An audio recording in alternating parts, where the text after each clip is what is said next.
Welcome to the Manuchehri podcast.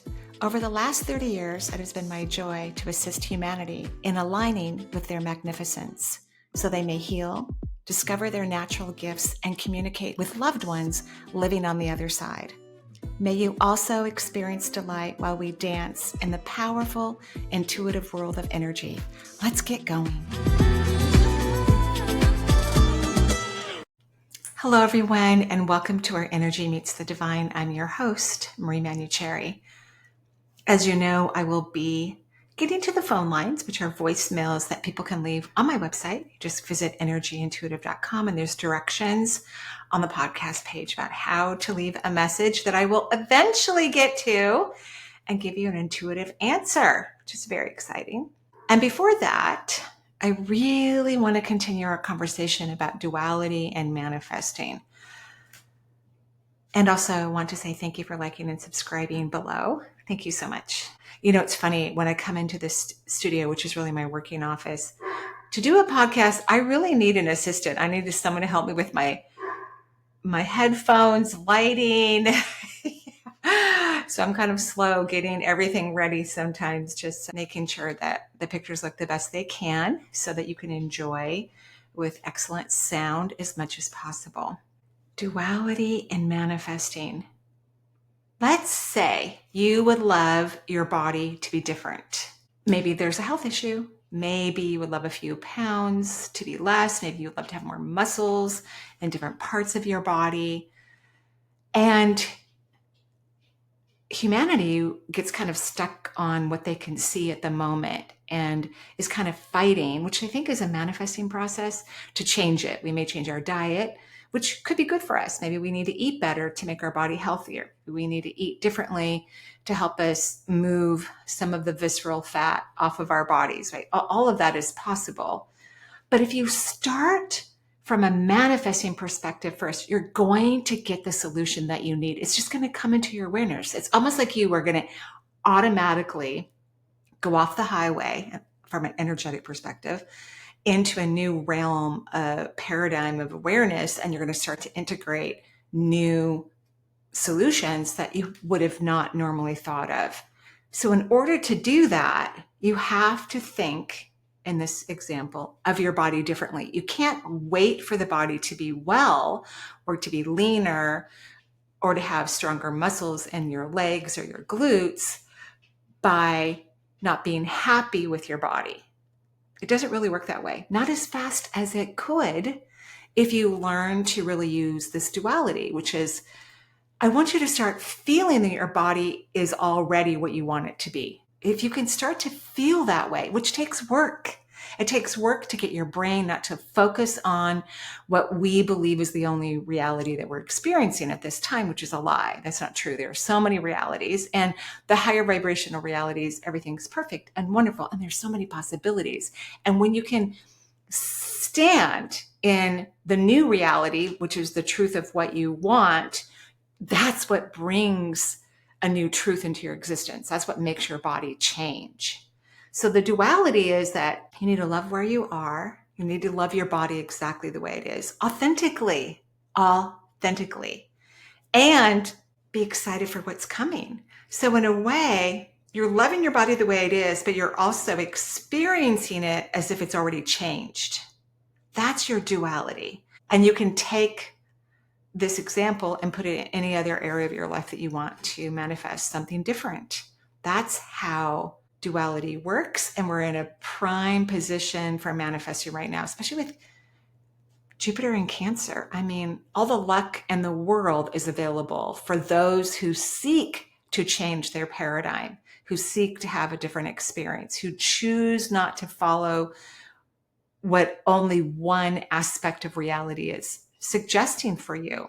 Because the universe isn't saying you're in human form, this is the way it's got to be, you're stuck. It's not saying that to you. It's like, well, this is one way that you could perceive your experience, and there's all these other ways you could perceive your experience. Which one do you want? And can you hold that vibration in your body? It's actually a vibration. To love one's body is a vibration. To not like one's body is also a vibration, but at a different tone, a different velocity. Obviously, when we don't like our bodies, the velocity is low. when we love our bodies, the velocity is higher. It's really like, in a way, if you want a logical explanation, it's like adoring confidence. It's about feeling differently. If you want to have more wealth in your life, you must feel as if it's already happened. And again, we can't go into all the descriptors of how it happened or when it happened or what had to have taken place for it to happen. That slows everything down. The universe works in pure, incredible magic. So if you can just be in the vibration of what you desire, the frequency of it, everything has a vibration and a frequency to it. Your job is to get in it and match it and stay in there or visit it multiple times throughout the day. That's how you manifest. And so when we're working with people or ourselves, what we're really doing is changing our perception. You have to change your perception so that you can believe that other things are possible. That's what duality is. And we're smack in the middle of duality, and we will be for the next 7 years as Uranus transits Gemini, or is it Gemini transits Uranus?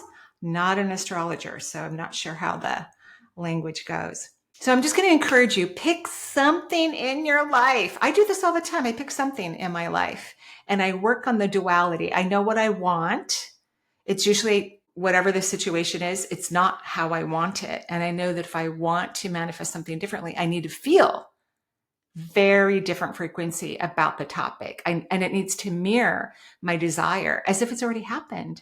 So if you were already a multimillionaire, how would you feel? And the mind is so interesting because the mind wants to interrupt the vibration and your job is to not let it.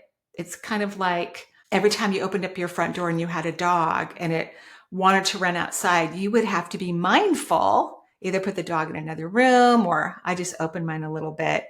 Many times Charles just run out on the porch and jump on people. That's like one of his favorite things to do, a habit I have not been able to break of his. He just wants to kiss them or hug them or something, but he's very tall and, it's kind of a shock.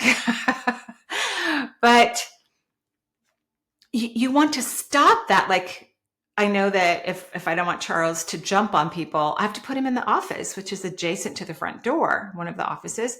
And then I don't have to worry about it. He's going to bark his head off because he won't like it, but that's okay. At least he's not going to jump on someone and potentially knock them over.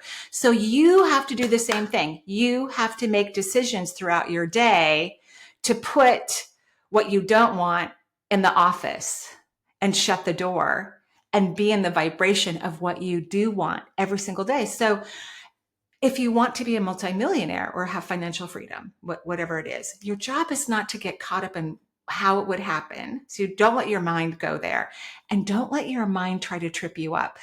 Because one of the things that the mind does when people think about having financial freedom is then they think about, well, God, I should help that family member, but I don't really want to help that one. Do I need to trust? They start to go in all these veins of worry and stress. And then they're like, well, thank goodness I don't have all that money because it's just going to create so many problems. You don't want to do that either. Everything will work out. Don't worry about that. That's a waste of your time. That's when you also need to put your mind in the office.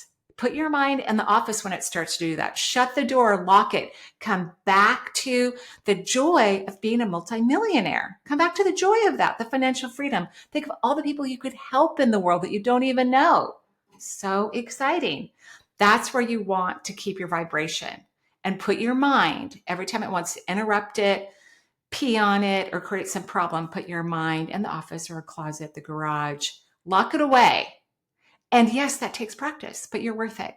And we would love for you to have all of your desires, whatever they are. So just know every time you put your mind in the closet and shut the door, the rest of us are cheering you on, delighted for your courage and your constant willing energy to be discerning. Very exciting. Okay, so I'm going to go to the phone lines now and start answering questions. Okay, let's see. It'll be almost 2 years right after Thanksgiving. We lost my father, and I feel more sorry for my mom, who is with him since she was 16 years old. They met on her birthday. Oh, And she's 82 now and been without him for 2 years.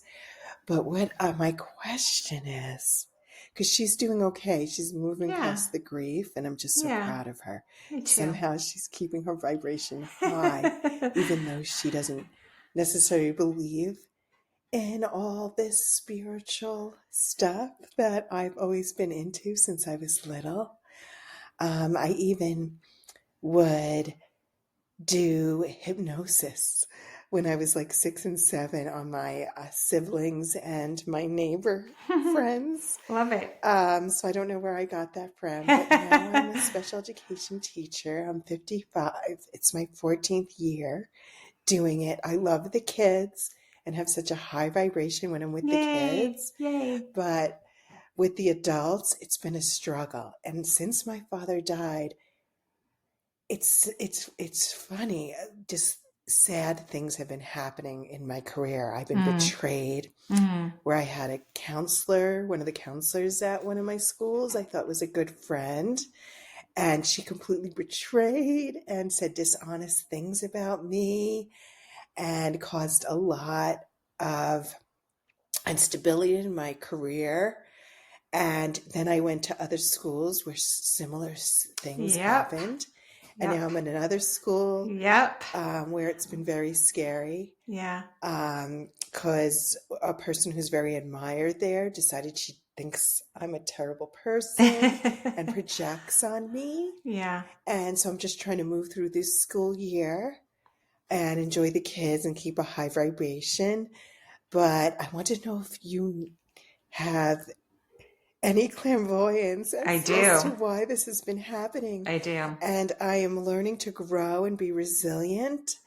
But I'm hoping better luck and some happiness at work and in my personal life, because I am still single at 55. Yeah. Great. And any insight you might have. Thank you so much. You're very welcome, Christy. I'm sorry this has happened. And I'm so happy that your mom is in a good place regarding your dad's passing. Your mother's practical. She knew that one of them was going to die before the other, and they were chronologically changing. So your mother's practical. Once she was able to grieve, she's like, okay, well, this is my new reality, which is lovely.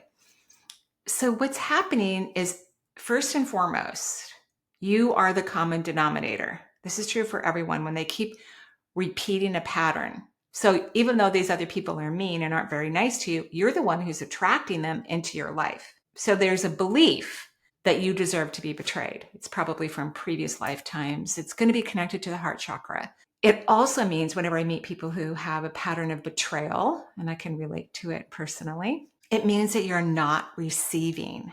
You're not letting energy into the back of your heart chakra. And it's almost like that pattern that, again, originated in a previous lifetime where the betrayal was, let's say, 100 times worse than anything you've experienced in this lifetime. And you won't experience it in that way any longer. The universe is just trying to teach you now how to run your energy differently so you don't keep attracting the same type of people, right? And so yes, you are the common denominator. And I actually think that phrase is empowering because it means you have to change, not other people. And I like what you said about being, tough and, endearing it all. I mean, that's one way to handle it, but we don't want you to have these experiences and you don't deserve them. So people who are, consistently, maybe it doesn't happen every day or it doesn't happen every year, but they have this pattern of being betrayed by a lover or friends, relatives. It means that they don't believe that they're worthy and deserving of love. It's basically what it means. And so what happens is the back of the heart chakra blows out energy instead of receives energy. The back of the heart chakra is supposed to take in huge amounts of subatomic particles into the vortex. That's its job. Always. Its job is to be receptive. It's the highest vibrational receptive chakra in the entire body. So you can work on visualizing this, talking to your body about it, telling your body that you're safe, falling in love with yourself so that your energy feels worthy and deserving. And then people, even people who could betray you, because anyone really could betray anyone, really, they won't be attracted to you in that way. They're going to see you in a different light. They're going to be nice to you. They're going to be loving to you. They're going to be kind to you. I'm sure you've met people who know these same people who betrayed you. And let's say this third person goes, yeah, I don't know why they're so mean to you. They're always nice to me. And that's because the other person, the third person, runs their energy differently. So they have a different experience. This is all about, as well, about the vibration of manifesting. So you need to fall in love with yourself so that you believe that you're worthy and deserving of kindness and love and respect, and start to take energy into the back of your heart chakra so that this never happens again. Or if it starts to, you set a very strong boundary, because you could still be attracted in some way to people who aren't nice. But if you notice that about someone, which is important, right? If you notice that about someone, you set a boundary, and the boundary could be, well, I'm not going to be friends with you. Yeah, you weren't very nice to me, and I don't deserve that. Yeah, this is exciting. This is an exciting time for you. Really exciting. This is a big deal. This could help you move into partnership, because you don't want to be in a partnership when your heart chakra is leaking energy and you don't believe that you are worthy and deserving of love. That sucks. You want to be in a partnership where you believe you are worthy and deserving of love, and you attract a partner who agrees with your energy system and treats you like the magnificent being you are. Okay, I hope that's helpful. Thank you so much. Great question. Thank you. Hi, Marie. My name is Lindsay from Cincinnati. I called you a couple days ago, I believe on 11/13, 2024. I had asked you about my eyesight and the kaleidoscope shapes that I was seeing in my left eye. Wow, cool. And I think I have figured it out since then. Backstory, I was kind of forced into leading a healthier lifestyle in regards to my diet. I got into, making healthier meals, and I actually just recently got into baking with, healthier ingredients, but I'm finding that some of these healthier ingredients, just because they're healthier in one aspect, doesn't mean that they're necessarily healthier in others or healthier for me. Right. And I'm figuring that out slowly but surely, and, making a lot of mistakes on the way. So I'm thinking that it's like, sugar and carbohydrate intake. Not good for you. Not refined sugar, but, whatever. Right. Now, if you're seeing something different, if it is actually spiritual in nature, yeah, or it is. if you're seeing that I have like a brain tumor, or a brain aneurysm, please feel free to continue on with my original question. I would love to hear your feedback, but if you're seeing what I'm seeing in regards to like sugar and carbohydrates, you don't have to answer my first question, because I feel like an idiot. No, never. Thank you. I still love you, and I still love your show. Have a good day. Bye. Thanks, Lindsay. And I just want to thank everybody for waiting to have your question answered. I truly enjoy answering them. That is the favorite part of the podcast for me, is answering the questions. So this kaleidoscope is your third eye opening up. The shapes, the colors, the movement. That's what that is. Your third eye is bing, opening up. So it is spiritual. And spirituality gives us information about diet and supplements. I was sitting on the couch today, scrolling through Instagram, and I stopped on this ad for some sort of supplement, and it had a combination of herbs in it. And I was trying to read what the ingredients were, and I came across this one piece of this supplement. It had like a whole bunch of herbs in it, and I went, It was a herb I don't know very much about, but I knew I had it in my pantry. I'm like, and that's my third eye, because I bought this like a little while ago. It's still good, by the way. It hasn't expired yet, but I haven't really used it. But obviously my intuition wanted me to buy it even a while ago. And I went, I have that one. So my intuition was telling me that I didn't need this bottle of a whole bunch of herbs, but it needed me to be reminded of the beautiful organic package of powder that I have in my pantry, because I do need to take this herb, which, great. So that's intuition, right? That is truly incredible, amazing intuition. And you're right, you do not do well with carbohydrates. You don't, which a lot of carbs have sugar in them. And I don't mean vegetables, but you're probably more of a protein person. That's one of the reasons why I love the blood type diets, because I think they are a great way where a lot of people can make really good decisions. Like, I've met countless blood types who really thrive on vegetarian food. If I eat only vegetarian, I start to swell up, because old blood type people really need proteins. They don't manufacture what's needed for them to change carbohydrates into proteins. And A blood type is one of the newer blood types. So it's kind of the part of the evolutionary process where eventually on Earth we'll probably have the majority of vegetarians. That's going to happen. It will in the future. And then O is the oldest blood type. That's why it can be transfused into everyone, because it's like the original blood. So no, you can't do carbohydrates, and certainly not refined sugar, not much of it, but you can do proteins. So like for breakfast today, I had organic chicken sausage. Please plug your ears if you don't want to hear about meat. An egg scrambled in it on top of a beautiful bed of young leafy greens, also organic. It was delicious. So O's need a lot of vegetables because they don't have the enzymes to even break up proteins well. I know they need the proteins. They can't truly get them from carbohydrates like A's can, and even A, B's, and B's. B's are like in the middle where they need some protein, and it's like they can have both vegetarian and or a protein diet. They can mix it up. But B's should not have chicken. Now, this book, The Blood Type Diet, if you were to ever see a true practitioner that studies that, they study your blood even deeper, because of course there are some people who are O's, but because of some factors on their blood, they are better vegetarians. But I think it's a great guide. And if you fall into the general rhythm of the book, I think it's a blessing, quite frankly. I really do. I think it's a blessing. So you need to start meditating and recognize that your third eye is waking up, which is a blessing. Congratulations.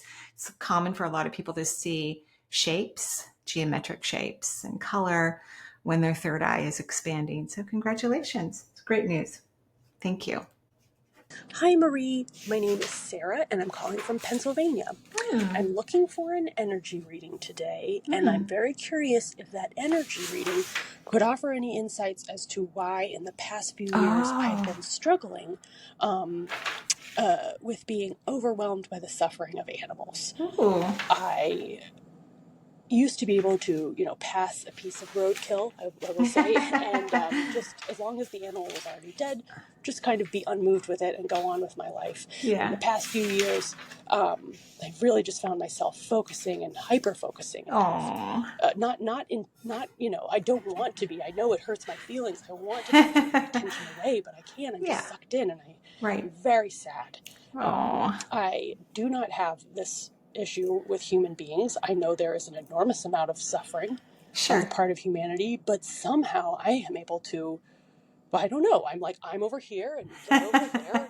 And if someone comes to me and asks for help, I will help them. But for some reason I don't have this, I don't know, I don't have the terrible feelings about Empathy. The suffering of humans that I have about this overwhelming feeling, this unable to turn away. I used to be like that, and I know it's not healthy. I know there's animals living their happy lives. I shouldn't be focusing on, death. But I'm finding it really hard to turn my thoughts and energy away after I encounter an animal that it appears had suffered. Like today, had a really happy, fun day driving home, see an animal that was hit, and it appeared that it survived it for a little while and then just fall apart for like an hour and a half. So I'm really curious about your insights. I have one other issue, but I already know what you're going to tell me about it. So I'm just going to follow your advice and check in with you later. Good. I am so grateful for you. So grateful that you share what you do. Thank you so much. Bye-bye. Thank you, Sarah. This is a fun question. It's like your empathy, a deep, resounding empathy is being exposed. And I think the animals are talking to you. I mean, you might be an animal communicator. You might have some beautiful gifts and talents in that way. I remember when I was listening to your recording, I remembered I was just outside of Chicago in a smaller town. I was going to give a talk for Healing Touch, actually. And I was with one of the people in the Healing Touch organization. She was driving me around, and we were on a freeway. And this deer, a young female deer, is leaping across the freeway. I mean, I was shocked and stunned because she could have been killed in any second. I mean, nobody's stopping. Nobody cares. This was years ago. I still have this vision every once in a while because I was like, oh my God, what's happening? Should we pull over? And, I'm not driving. And of course I don't live there. And I mean, I hope if it was happening, maybe in a place where they're not used to seeing deer jumping the rails, that everybody stops and helps the deer cross. That's what I would hope. But that did not happen. I couldn't even look behind me once we passed her after a while because I was terrified that I would see her get hit. So empathy is a lovely, beautiful, wonderful thing. And so what I do, whether it's a human or an animal, and I get hit like that, because I've seen so many things in the human realm of, suffering. And there's something that just happens to me, which I think will happen to you, where it's almost like I'm just surrounded by angels and I'm hearing the voice of God. and it feels so incredibly divine and beautiful, as if I am just honored to be present with that person and what's happening to them. It's a really profound experience. So what you can do, I would talk to the animal. That's what I do. I talk to animals all the time. I'm sorry that you don't feel well. I'm sorry this happened to you. I love you. And when I would get home, if it were me and I was in the car, I would do Reiki on it. I would do prayers, not out of fear, but just out of this joy, this honor of experience that you're having with this creature. And creatures know how to feel the energy of a compassionate, kind other creature, human as well. They know it. They sense it. They feel it. Years ago, I don't know if I've said this on the podcast, one of my assistants who loves animals, loves them. They are her children.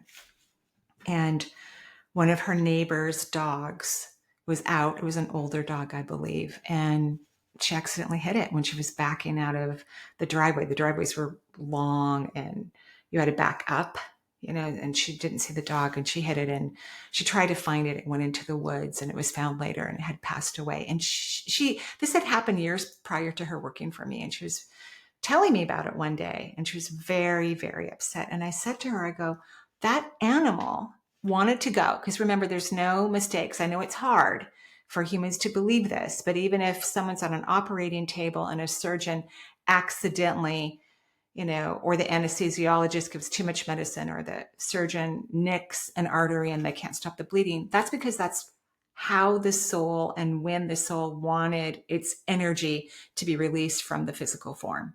It wanted to be unconscious on an operating table. This dog wanted to be hit by someone who was compassionate. It was ready to go. And the only way we get to go is if our body dies for now, in terms of the amount of consciousness and vibration we have on earth.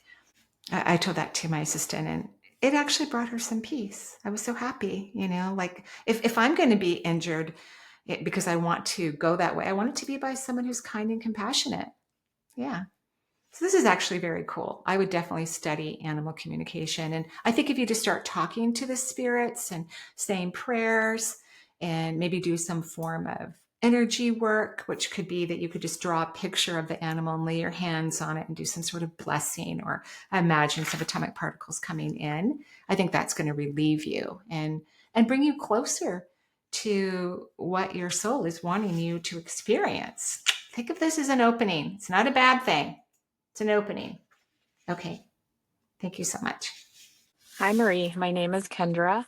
I'm calling from Edmunds, Washington. Oh, I have a question about my 7-year-old son, Callum. hmm. About 3 years ago, he had a severe reaction to a Yeah. medication that he was taking for some constipation issues that he was having. Yeah. He was on this medication for 5 days, and after Yeah. 5 days, he severely just had a horrible reaction. He lost his So speech. He sorry. developed a lot of neurological Neurological. issues. Yeah. He developed, Like a tick. ADHD-like symptoms. He had insomnia. Uh-huh. He developed motor tics, verbal tics. Oh, yeah.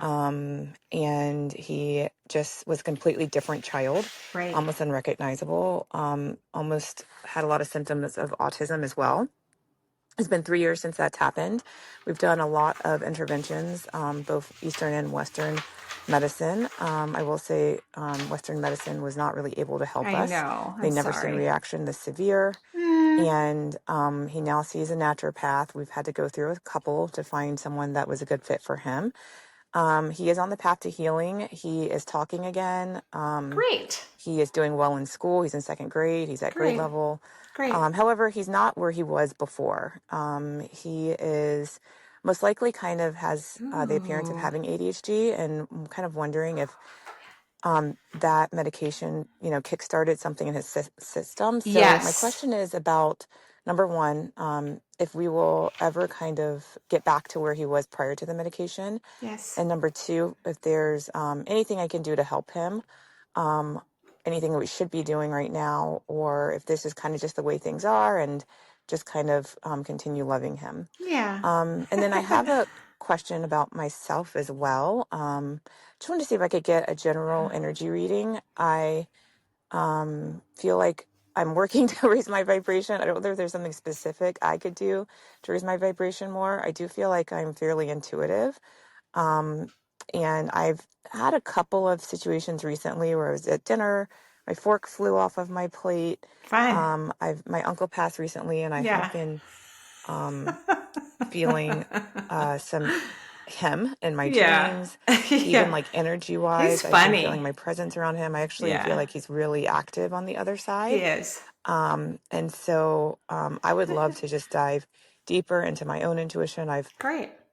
been dabbling with tarot for many, many years, and just kind of wondering if there's something specifically that you see I should be working on, or just energetically, I feel like I could work on probably my solar plexus chakra, just anything that you think I should be working on. But thank you for taking my call. I really appreciate it. I love everything that you do. Have a great day. Bye-bye.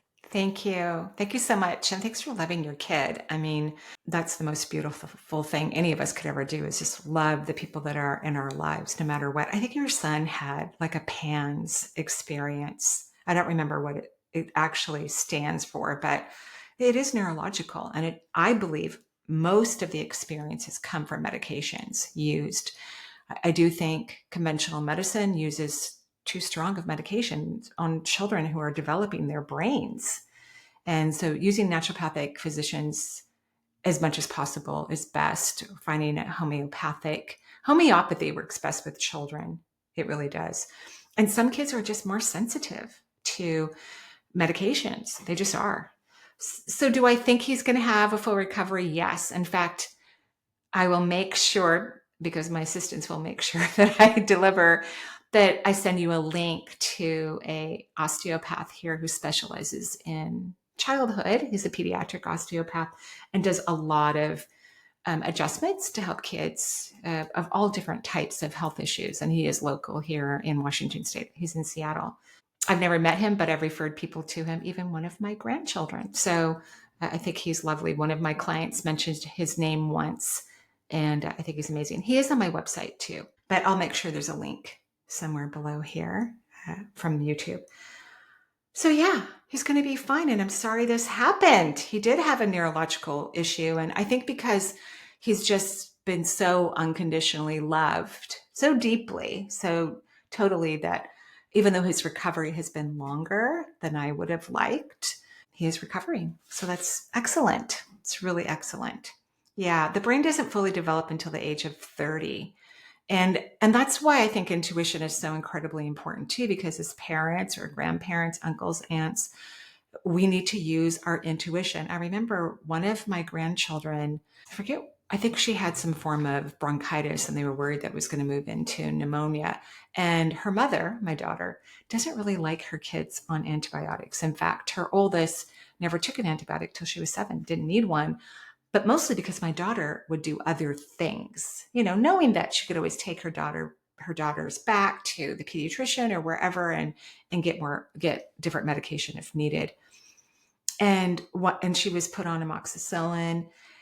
And one of the things we noticed was that she would get a little blood in her stool during the antibiotic process. It's like her intestinal tract was just too sensitive for the antibiotic. Fascinating. So my daughter was able to stop the medication because they were using it to avoid pneumonia. And the grandchild did get better faster. I mean, she was doing really well when they took her off without completing the full dose, which is not recommended for really great reasons. Because if you have bacteria and you're taking an antibiotic, you're killing it off. But if you stop it before it's supposed to be finished, it can become stronger, the bacteria can. So that's one of the reasons why physicians always ask us if we need an antibiotic to finish the entire course, so that those bacteria don't get too smart and start to mutate their organisms. So yes, I think he's going to be fine. And yeah, I think you should study mediumship. It makes you happy. Happiness is part of the answer. It is where your desires lie. It is where creation is guiding you. This is making you happy. Investigate, get curious, study it, learn about it. Use your meditation. I think it's lovely the fork went flying across the room. I think your uncle is a hoot. And he's not someone who's idly sitting on his hands on the other side. He wants to be a part of the process of humanity waking up so that everyone can be multisensory.